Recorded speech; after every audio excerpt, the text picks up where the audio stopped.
Bom dia, galera. Tudo bem?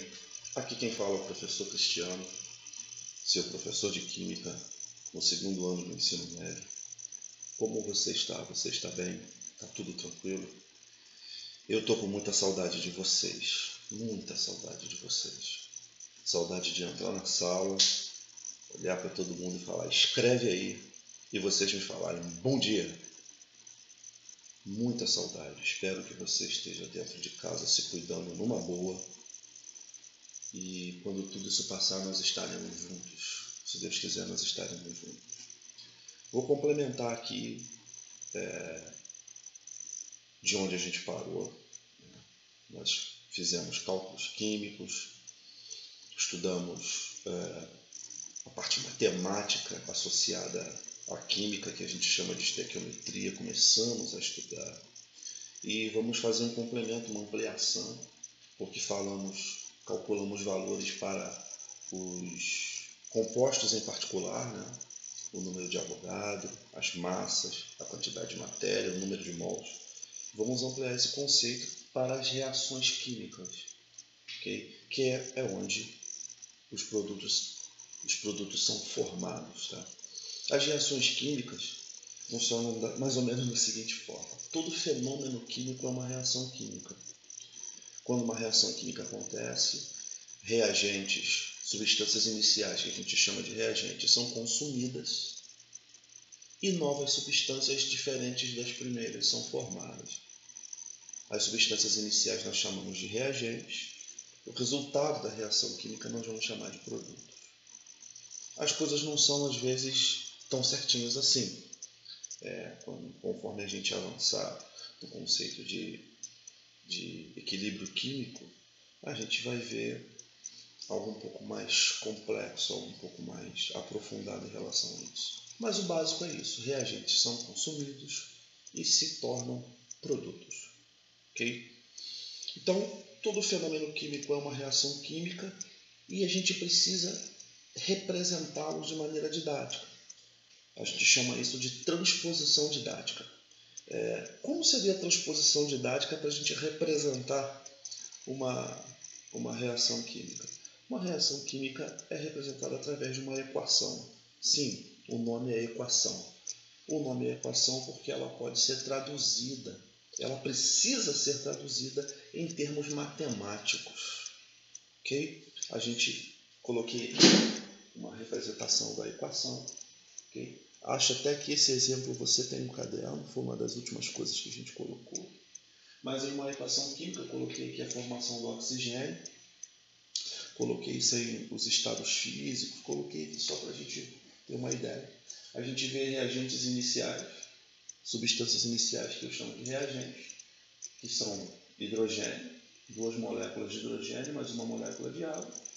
Um caminho da reação, elas são consumidas, dando origem a duas moléculas de hidrogênio, uma molécula de oxigênio, são consumidos, reagem quimicamente, dando origem a 2 moléculas de água. Tá? Aqui desse lado a água representa o produto. Okay? Essa setinha aqui, como a gente descreve, é chamada de caminho da reação. E esses índices aqui são chamados de coeficientes estequiométricos. Okay? Quando a gente for falar quando a gente precisar fazer o balanceamento, nós vamos investir um pouco mais em explicar o que é o coeficiente estequiométrico. Mas são quantidades de matéria de cada composto que participa da reação. Por hora a gente fica com isso. Ok?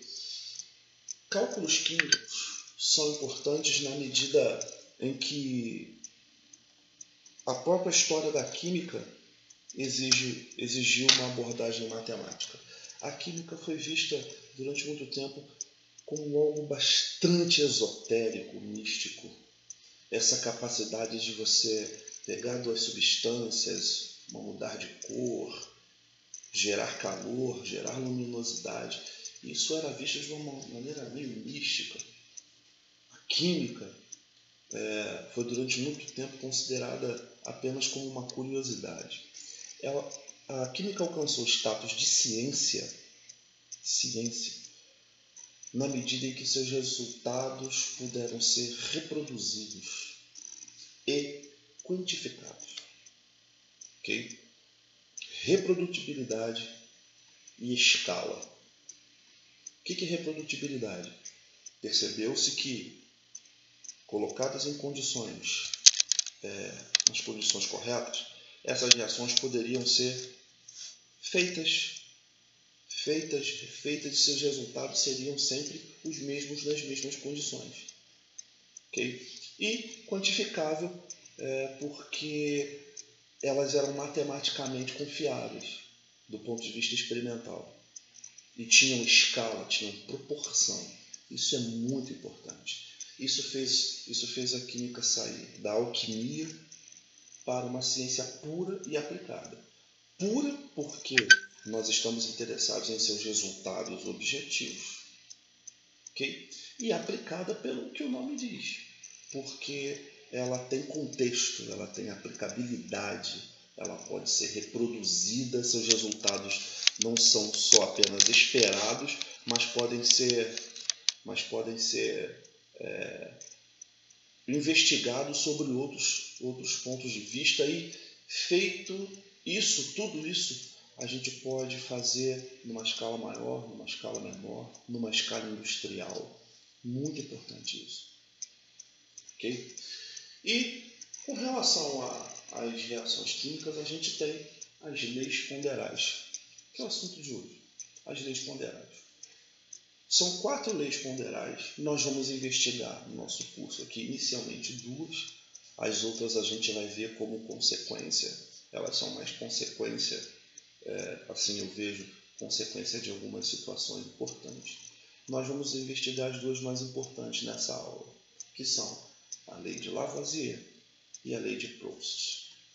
Lavoisier é considerado o pai da química moderna justamente por isso. Ele conseguiu olhar para as reações químicas sob um viés matemático, conseguiu perceber aquilo que está proposto na lei que ele preconizou. O que diz Lavoisier? Está aqui. Lavoisier diz o seguinte: não se percebe ganho nem perda de massa quando uma reação acontece em sistema fechado. A gente vai, associado a outras disciplinas, como biologia, por exemplo, acompanhar um pouquinho da história das investigações científicas, de como em cada século os cientistas percebiam o mundo, e dá para perceber muito claramente que era muito difícil entender como as coisas aconteciam até o século XVII. Era muito complicado. Imaginava-se, por exemplo, que os materiais tinham espírito. Então, uma reação feita em sistema aberto, se a massa diminuía, que o flogístico saía ou o flogístico entrava. Uma coisa muito louca. Aqui não. Aqui, Lavoisier determinou as reações vão acontecer em sistema fechado e nós vamos coletar todos os resultados. Em todos os resultados que ele conseguiu observar, em sistema fechado, a massa no início da reação era igual à massa no final da reação. A gente tem uma frase até que não é totalmente explicativa, mas é representativa dessa lei, que diz o seguinte: na natureza nada se perde, nada se cria. Tudo se transforma. Perceba bem aqui, naquela reação lá de cima, duas moléculas de hidrogênio reagem com uma molécula de oxigênio e geram 2 moléculas de água. Se a gente for ver os valores, as massas molares dos compostos envolvidos, a gente vai ver que 4 gramas de hidrogênio reagem com 32 gramas de oxigênio e produzem 36 gramas de água. 4 mais 32 dá 36. No lado dos reagentes temos 36 gramas. No lado dos produtos também temos 36. É isso que a lei de Lavoisier diz. Ao longo de uma reação, quando eu tenho um sistema fechado, eu não perco massa. E também não ganho massa. O universo trabalha com conservação da massa e conservação da energia. Isso é muito importante. A segunda lei é a lei de Proust. Quando uma reação ocorre e um produto se forma, são respeitadas proporções fixas. entre as massas dos componentes e seus números de partículas. Qual a implicação prática disso? Isso aqui tem uma implicação do ponto de vista científico muito legal, do ponto de vista industrial também. Nós temos aqui, coloquei aqui de novo a mesma reação, 4 mais 32, gerando 36 gramas. Eu fiz aqui, dobrei todos os valores. Desculpa, reduzi os valores pela metade. Ok? 2 gramas. Tem que reagir com 16 gramas, gerando 18. Nós podemos tirar a proporção dessa reação química. Nós podemos tirar a proporção dessa reação química. Para que essa reação química aconteça, a proporção em massa precisa ser de 1 parte de hidrogênio para 8 partes de oxigênio em massa, gerando 9 partes de água. Qual é a implicação prática disso? Pense bem. Eu estou tentando formular um produto, como, por exemplo, estudei um pouquinho de cosméticos. Chegava nas empresas para formular produtos. O empresário tinha vontade de vender fabricar uma tonelada por dia de shampoo e pedia para que eu fizesse umas testagens.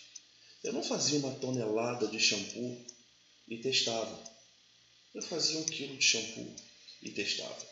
Entendendo que nesse processo a escala seria respeitada. O que eu pudesse fazer aqui em 1 quilo poderia ser reproduzido com bastante segurança em quantidades maiores, se eu respeitasse proporções. Isso aqui, do ponto de vista industrial e de pesquisa, é extraordinário e tem verificação experimental garantida. Okay? Implicações disso. Okay? Massas de reagente adicionadas fora da proporção não reagem. Okay? Não reagem. Massas de reagente, deixa eu baixar aqui um pouquinho. Massas de reagente fora da proporção não reagem. A gente chama isso de reagente em excesso. O que eu estou querendo dizer com isso? Se eu colocar aqui 4 gramas de hidrogênio e 35 gramas de oxigênio, eu continuo formando apenas 36 gramas de água. E esses 3 gramas de oxigênio que estão aqui em excesso não vão participar da reação. Eles sobrarão no final da experiência. Okay? As reações só acontecem respeitando a sua proporção. Só acontece essa reação se eu tiver massas nessa proporção.